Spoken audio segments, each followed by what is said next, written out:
La formation de la clientèle, c'est tout ce qui se fait d'un organisme pour éduquer une clientèle spécifique ou la population en général. Les buts de la formation de la clientèle, d'abord, c'est informer la population afin qu'ils soient plus alertes à qu'est-ce qui se passe. C'est aussi déconstruire les mythes. Il y a beaucoup de mythes qui se sont créés autour de la victime. Déconstruire les mythes, c'est des idées préconçues que plusieurs personnes ont, telles que si elle reste là, c'est qu'elle aime ça, ou si elle se défend pas, c'est parce que ça y dérange pas. Mais en fait, une des choses qu'il faut comprendre, c'est que la victime peut réagir en étant figée. Donc, c'est pas nécessairement parce qu'elle aime ça. Des fois, c'est vraiment parce qu'elle ne sait pas comment s'en sortir. Un autre début, c'est de savoir dénoncer. En fait, c'est facile à dire, mais c'est difficile à faire. Donc, c'est vraiment d'éduquer la population à comment ça doit être fait et pourquoi ça doit être fait et à quel niveau ça doit être fait.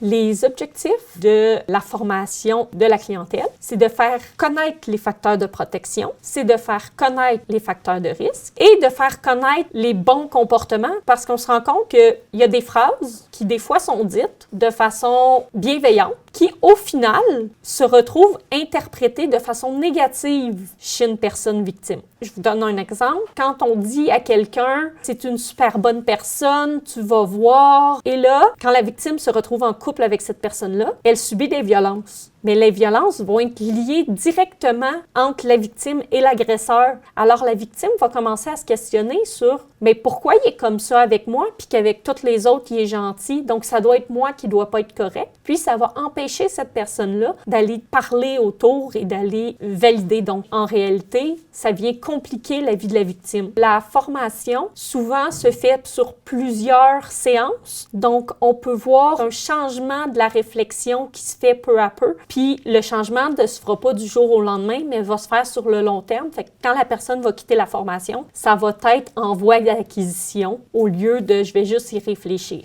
Nous avons 2 organismes qui ont participé au projet. Il y a l'Institut Pacifique qui encourage les relations pacifiques et l'inclusion chez les jeunes en soutenant leur apprentissage socio-émotionnel. Ici, on parle beaucoup de leur projet vers le Pacifique. Ils ont montré un programme qu'on instaure dans les écoles primaires.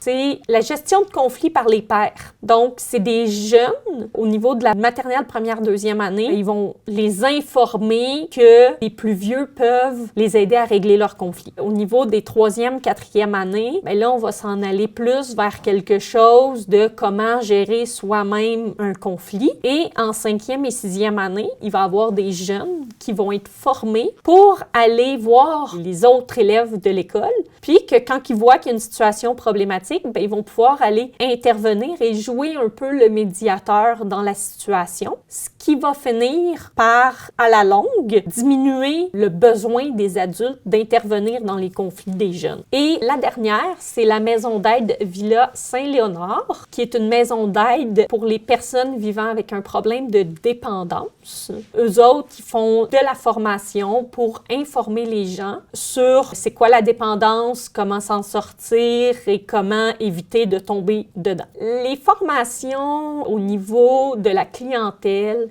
il en existe beaucoup. Par contre, beaucoup manquent de suivi un peu après. La Villa Saint-Léonard, eux, ce qui est intéressant, c'est que oui, il y avait une formation, mais qu'un mois, 2 mois plus tard, ils rappelaient la personne pour savoir comment ça l'a été. Moi, c'est ce que je trouve le plus important.